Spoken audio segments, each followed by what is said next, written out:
Good morning dear students. Gayatri college के online platform पर आप सभी का हार्दिक स्वागत है।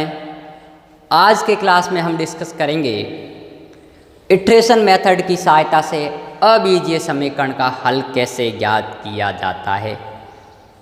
और आज का लेक्चर अपने न्यूमेरिकल एनालिसिस बुक का लास्ट लेक्चर रहेगा, जिसमें अपन ने उसके एक एक टॉपिक को कंसीडर करते हुए लगभग 70 से आपके पास में 75 से 80 लेक्चर अपन ने कंसीडर किए हैं। उसमें आपके पास में एक पेपर को कंप्लीट किया गया है, एक बुक को कंप्लीट किया गया है। और इसके बाद में जो अपन कंटिन्यू करेंगे वो करेंगे डिफरेंशियल इक्वेशन को लेकर बात। तो आज के लेक्चर में अपन अबीजीय समीकरण को इटरेशन मेथड की सहायता से कैसे ज्ञात करना है। तो मैंने कहा था कि चाहे बीजीय समीकरण हो चाहे अबीजीय समीकरण हो, कोई फर्क नहीं पड़ता, बस अपन को तो इनपुट करना है, आउटपुट आएगा। और मेथड आपके तीन है, उन तीन स्टैंडर्ड मेथड को ध्यान में रखते हुए बात करनी है कि न्यूटन रैप्सन में क्या प्रोसीजर होता है, रेगुलर फाल्सी में क्या प्रोसीजर होता है और इटरेशन मेथड में क्या प्रोसीजर होता है। तो न्यूटन रैप्सन और रेगुलर फाल्सी में तो अपन फॉर्मूले भी क्रिएट किए थे, लेकिन इटरेशन मेथड में तो सिर्फ और सिर्फ अपन को पुनरावृत्ति करनी है, इटरेशन लगाने, बाकी कोई फॉर्मूलों की ज़रूरत नहीं है। तो देखिए, सबसे पहले तो मैं इसमें ये बात करता हूँ कि कैसे अपन इसको फाइंड आउट करेंगे। तो समीकरण क्या लिखा हुआ है, 2x बराबर cos ऑफ x प्लस 3।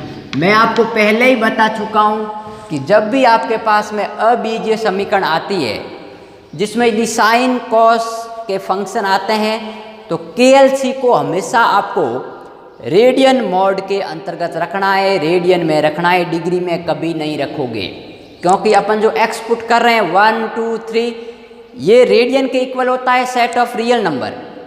ठीक बात। तो उसके बेसिस पर अपन ये देखेंगे कि आपके पास में जो इनपुट डेटा है वो रेडियन में रखा जाएगा। ठीक। अब देखिए, यदि रेडियन में रखा जाता है तो क्या वैल्यूज आएगी। ठीक बात।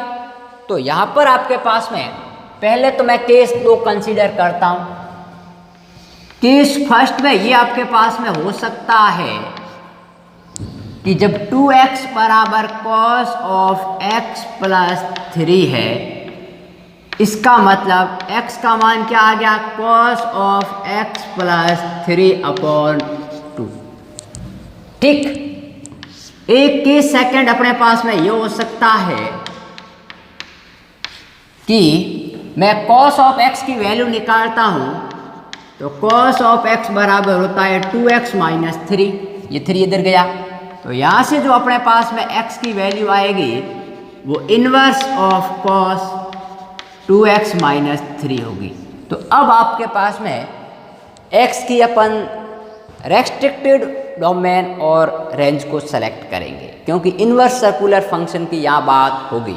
तो जब भी इनवर्स सर्कुलर फंक्शन की बात आती है तो मेन कोशिश यही करो कि अपन बिना इनवर्स के फॉर्मूले को अपन सेटिस्फाई करवा सकें। ठीक बात। तो अपन यहाँ कोशिश करेंगे कि आपके पास में इससे ये क्वेश्चन लेस देन 1 की वैल्यू दे देता है। ठीक। तो यदि मैं इसको मैं फाई ऑफ x मानता हूं तो फाई डैश x क्या होगा भाई, फाई डैश x होगा 1/2 माइनस ऑफ साइन x। ठीक बात। अब अपन को ये देखना है कि आपके पास में इसकी क्या वैल्यूज आएगी।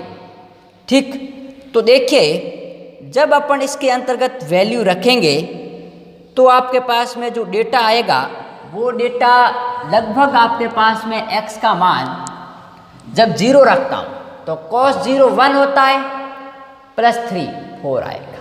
ठीक। तो यहां पर मैं लिखता हूं टू फाइंड x0। ठीक बात। तो जब मैं f ऑफ 0 रखूंगा तो ये क्या होगा भाई, इस 2s को इधर लेके आए तो 1 प्लस 3 बराबर 4 विच इज ग्रेटर देन 0।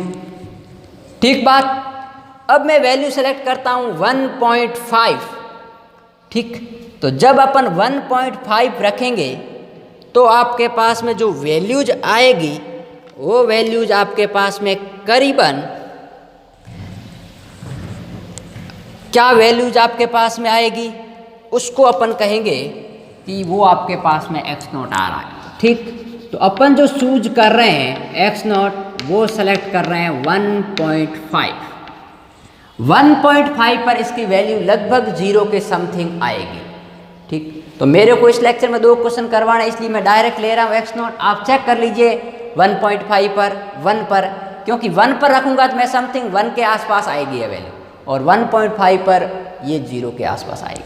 ठीक, तो अब मैं यहाँ सेलेक्ट करता हूँ मॉड ऑफ फाई डैश 1.5, तो जिसका मान होगा -1/2 साइन ऑफ 1.5, और उसकी वैल्यू आपके पास में आएगी, बता देता हूँ मैं आपको कि 0.01308, जो कि 1 से क्या है आपके पास में छोटी वैल्यू है। अब यदि ये वैल्यू 1 से छोटी आ रही है, इसका मतलब ये कंडीशन सेटिस्फाई हो गई, तो अब अपन को इसमें जाने की जरूरत ही नहीं है। ठीक, तो ये mod of phi dash x0 का मान 1 से छोटा आ गया, इसलिए अपन इसको सेलेक्ट कर लेते हैं। सो यहाँ अपन लिख सकते हैं therefore by recurrence formula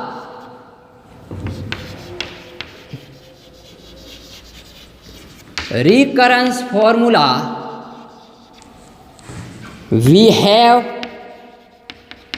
x of n plus 1 equals to phi of xn। तो इसकी सहायता से मेरे पास क्या फॉर्मूला बन जाएगा, यहाँ पर देखिए x of n plus 1 equals to cosine of xn plus 3/2। इसको मैं समीकरण कह दूंगा, समीकरण नंबर 2। ठीक बात, तो ये वैल्यू आपके पास में स्टैंडर्ड इसका रूप ले लिया। तो अब इसमें क्या करेंगे, अपन इटरेशन लगाते जाएंगे और अपने पास में डेटाज आयता जाएगा। तो अपन स्टार्ट करते हैं अप्रॉक्सीमेशन लगाना। तो फर्स्ट अप्रॉक्सीमेशन के लिए मैं क्या करता हूँ, n का मान 0 पुट करता हूँ। पुट n बराबर 0 इन 2, तो अपने पास में क्या आएगा भाई, x1 का मान आएगा cos ऑफ x0 प्लस 3/2। इसमें n का मान 0 पुट किया, तो x1 का मान आ गया cos ऑफ x0 में 1.5 लेके चल रहा हूँ प्लस 3/2। और ध्यान रखना ये कैलकुलेटर को रेडियन मोड के अंतर्गत रखना पड़ेगा आपको, तभी वैल्यू सही देगा, वरना गलत वैल्यू आएगी। डिग्री में रखोगे इसका आंसर शायद 1.99 के समथिंग आएगा। ठीक, और इसमें आपके पास में 1.599 के आसपास आएगा। तो जो इसकी डेटाज आएगी, मैं डेटाज आपको बता देता हूँ। ठीक, आपको कैलकुलेटर में रखना है। तो ये वैल्यू आपके पास में आएगी 1.5353। ठीक, अब मैं इसमें जब n का मान 1 पुट करूंगा तो अपने पास में x2 आएगा, और x2 बराबर होगा cos ऑफ x1 प्लस 3/2। और इसकी जो मान आएगा, और x1 कौन सा रखेंगे, ये रखेंगे, तो इसका जो वैल्यू आएगा वो आपके पास में आएगा 1.5177। ठीक, इसी प्रकार जब मैं आगे n का मान 3 रखता हूँ तो अपने पास में आएगा x3, और वो आएगा cos ऑफ x2 प्लस 3/2। तो x2 का मान ये रखेंगे अपन यहाँ पे। ये इटरेशन बार बार लगाते जाने हैं भाई, तो आपको बस फॉर्मूले में वैल्यू रखना है। तो ये वैल्यू आएगी 1.5265। अब आगे आगे और बढ़ाएंगे तो x4 आएगा कोसाइन ऑफ x3 प्लस 3/2। तो इसकी जो वैल्यूज आएगी वो 1.5221 आएगी। ठीक बात, और जो x5 आएगा वो आपके पास में आएगा कोसाइन ऑफ x4 प्लस 3/2। तो इसकी जो वैल्यूज आएगी वो आएगी 1.5243 और लास्ट आपके पास में जब x6 निकालेंगे तो वो आएगा कोसाइन ऑफ x5 प्लस 3/2 जिसकी वैल्यूज आपके पास में आएगी 1.5232। अब ये डाउट नहीं है, अपन को अप्रोक्सीमेशन लगाना है, मतलब प्रीवियस वैल्यू रखते जाओ भाई। n का मान 0 रखो तो ये आएगा, 1 रखो तो ये आएगा, 2 रखो तो ये आएगा, 3 रखो ये आएगा, 4 रखो ये आएगा, 5 रखो ये आएगा। लेकिन अपन को यदि 3 डेसिमल तक ज्ञात करने का कहा जाए तो 2 दशमलव तक तो अपने सही आ रही है। तीसरा दशमलव यहाँ पर 2, 4, 3 अभी तक वेरी कर रहा है, तो जब तक स्तर नहीं हो तब तक निकालते जाना है। ठीक, तो जब मैं x7 निकालता हूँ तो x7 का मान आपके पास में आएगा, वो आपके पास में वैल्यू जाएगा 1.5237 और जब x8 निकालूंगा, x8 कैसे निकालोगे, इसमें x पुट कर दो n बराबर 7 तो cos ऑफ x7 की वैल्यू ये पुट कर दो तो उस केस में अपने पास वैल्यू आएगी 1.5235।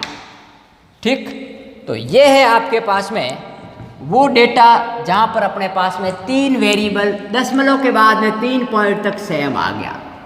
ठीक, तो अपन क्या लिख सकते हैं कि सिंस x7 बराबर x8 therefore real root of 2x बराबर cos of x plus 3 is x equals to आपके पास में क्या आ जाएगा 1.523। ठीक, ये है आपके पास में इसका फाइनल आंसर। ठीक बात, तो अपन ने ये इटरेशन लगाते हुए इस क्वेश्चन को सॉल्व आउट किया। अब मैं इसी लेक्चर में एक और क्वेश्चन को बताऊंगा जो कि एल्जेब्रिक इक्वेशन ना होकर ट्रांसकेंडल इक्वेशन है। इसीलिए मैंने इसको थोड़ा फास्ट बताया क्योंकि मैं न्यूमेरिकल प्रॉब्लम्स के ऊपर आपको 2 वीडियो पहले ही अपलोड करवा चुका हूँ, तो उसमें आपके पास में अपन ने विस्तार से किया था। अब अपन देख लेते हैं कि एल्जेब्रिक के अलावा भी इक्वेशन को कैसे सॉल्व किया जाता है, तो उसके लिए अपन ये कर रहे हैं। ठीक, तो एक बार इनका स्क्रीनशॉट ले लीजिए, फिर अपन आगे चलते हैं।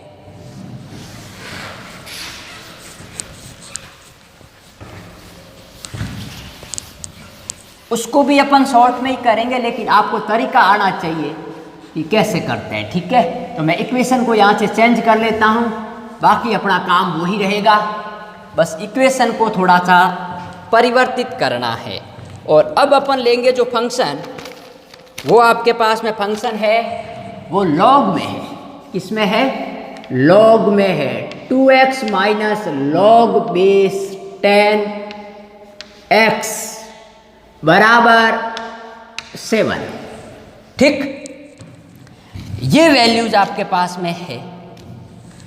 करना है तो अपन एक लाइन में भी कर सकते हैं, लेकिन फिर भी अपन थोड़ा बहुत प्रोसीजर देख लेते हैं। ठीक, तो सबसे पहले इक्वेशन क्या लिखा हुआ है भाई अपने पास में? 2x minus log base 10 of x और ये -7 बराबर 0, ये है समीकरण 1। ठीक, तो पहले टू फाइंड x0, तो मैं x0 फाइंड आउट करता हूं। देखिए,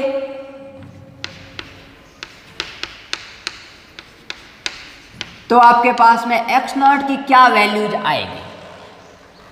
ठीक, तो जब मैं 3.8 रखता हूं, ठीक, तो मैं आपके पास में पुट x बराबर 3.8, इसको मैं f ऑफ x भी मान सकता हूं।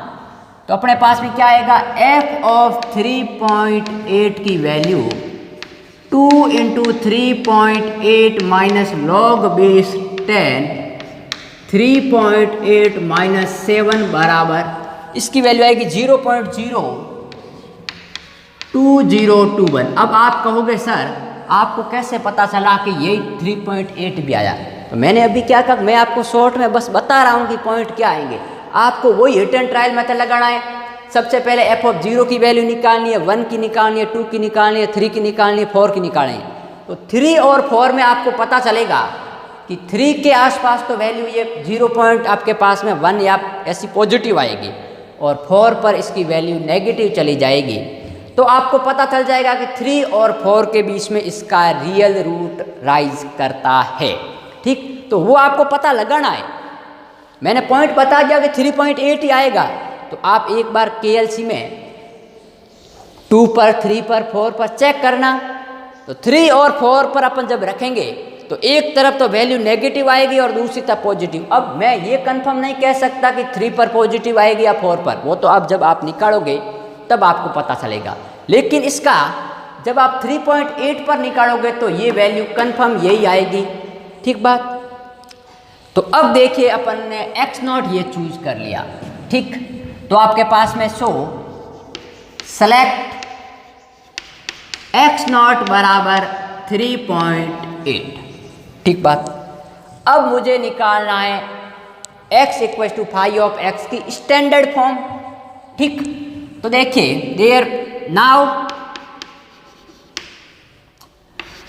2x minus log base 10x बराबर 7 गिवन है। तो मैं इसको क्या लिख सकता हूं भाई, आपके पास में एक बार अपन x का मान यहां से निकाल सकते हैं, एक बार यहां से निकालते हैं। तो 2x बराबर log बेस 10x प्लस 7 और x का मान हो गया आपके पास में 1/2 log of 10 base x plus 7। अब आप कहोगे दूसरा तरीका क्या है, तो दूसरा तरीका भी बता देता हूं, आप अप्लाई करो तो क्या करेंगे। 2x माइनस 7 बराबर log बेस 10 ऑफ x। ठीक, तो x का मान क्या आएगा, एक्सपोनेंशियल ऑफ 2x माइनस 7। ये वैल्यू आपके पास में आ जाएगी जब मैं log बेस 10 को उधर लेके जाऊंगा। तो अब आपको समझ में आ गया होगा कि इस तरह से करेंगे तो एक्सपोनेंशियल में रखना पड़ेगा और इस तरफ से करेंगे तो log की सीधी वैल्यू पुट करो। ठीक है, तो पहले अपन इस तरीके से करते हैं, हो जाएगा तो ठीक है। लेस देन वैल्यू 1 आती है तो अपन कहेंगे कि ये राइट मेथड है, और नहीं तो फिर मुझे यहाँ पर भी जाना पड़ सकता है। तो एल्जेब्रिक जब भी मैं आपको एक बात बता देता हूँ, बीजीय समीकरण आता है तो आप तीनों केस पर्टिकुलर कंसीडर करो।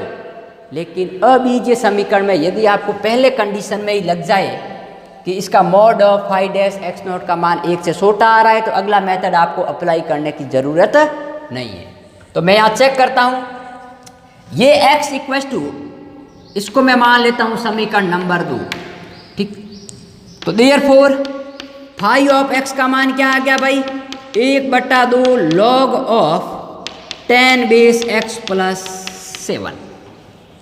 ठीक, तो अपना स्टैंडर्ड फॉर्मूला क्या बन गया, therefore x of n plus 1 का जो मान होगा वो 1/2 log ऑफ 10 xn प्लस 7 होगा। इसको मैं समीकरण 3 कहता हूँ। अब इसका आप डिफरेंशिएट निकालोगे भाई तो phi डैश x का मान 1/x प्लस 7 को 0 हो जाएगा। तो ये तो आपके पास में 1/2x आएगा, और 1/2x आएगा और x का मान 3.8 है।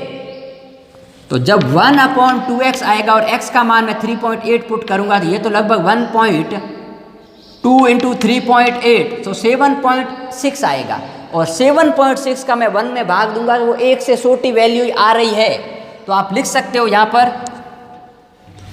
कि ये आपके पास में phi ऑफ x आ रहा है, implies that mod of phi dash x0, और x0 की वैल्यू क्या है 3.8।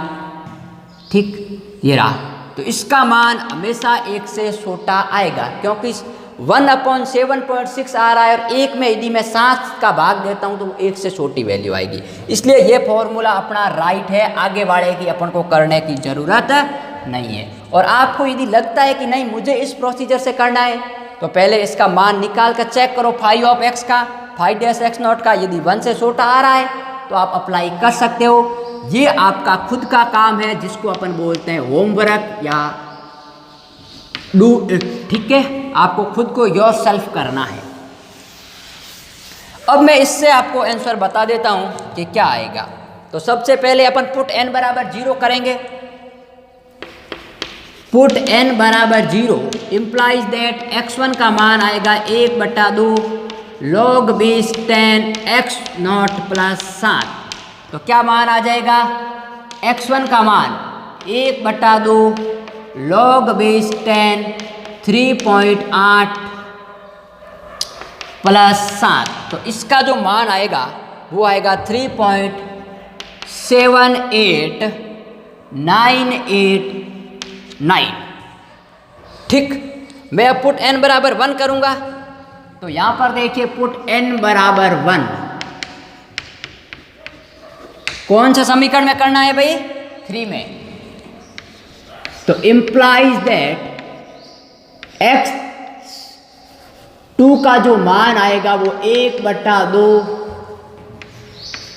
log बेस 10 x1 प्लस 7 आएगा। अब x1 का मान कहाँ से रखेंगे? यहाँ से रखेंगे, तो ये आपके पास में आ गया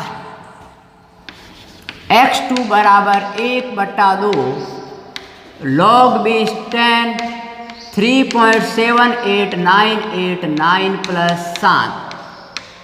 तो इसका मान आपके पास में जो भी आए मैं आपको बता देता हूँ, 3.78931, तो 3.78931। इसी प्रकार जब पुट बराबर n बराबर 2 करेंगे तो x3 आएगा और x3 का मान आएगा 1/2 log ऑफ x2 प्लस 7, और x2 का मान यदि मैं ये पुट करता हूँ तो मेरे पास आएगा 3.78928, और जब मैं n बराबर 3 पुट करूँगा, ठीक है, तो ये मेरे पास में आएगा x4 जो कि मान आएगा 1/2 log बेस 10 x3 प्लस 7, और जिसका मान आएगा आपके पास में 3.789275। ठीक, अब मेरी बात सुनिए, अपने पास में यहाँ पर 3 डेसिमल तक कहा जाए या 4 डेसिमल, वो क्वेश्चन में देखना है। तो x3 की वैल्यू क्या है? पॉइंट के बाद में 4 दशमलव तक ये है, यहाँ पर भी 4 दशमलव तक ये है, तो 4 डेसिमल तक तो आ गई, तो लिखेंगे hence real root correct up to 4 decimal places is आपके पास में हो गया x बराबर 3.7892। ठीक है, ये आपके स्टैंडर्ड आंसर है किस इक्वेशन का? 2x minus log of base 10 x बराबर 7 का। ये क्वेश्चन भी आपके पास में सभी मैंने वही क्वेश्चन लिए हैं जो यूनिवर्सिटी में आपको 3 से 4 बार पूछे गए हैं। तो मैंने जो शुरुआत का लेक्चर बनाया था उसमें आपको एक एक टर्म बताया था, फिर उसके अगले लेक्चर में मैंने थोड़ा कम बताया, और इस लेक्चर में मैंने थ्योरी क्यों नहीं बताई? क्योंकि अपन क्वेश्चन पहले सॉल्व आउट कर चुके हैं, अब वही बस प्रोसीजर करना है मेरे को, तो बस आपको वैल्यू बतानी थी कि इसकी वैल्यूशन यह आती है। ठीक है, तो एक बार फिर से आपको बता देता हूँ कि आज का जो लेक्चर है अपना न्यूमेरिकल एनालिसिस बुक का लास्ट लेक्चर है। इसके बाद में न्यूमेरिकल एनालिसिस का लेक्चर तभी अपलोड किया जाएगा जब आपका कोई डाउट क्रिएट होगा, नहीं तो अपन नेक्स्ट बात करेंगे इसके सेकंड पेपर डिफरेंशियल इक्वेशन को लेकर, जिसमें अपन 1 बाय 1 डिस्कस करेंगे।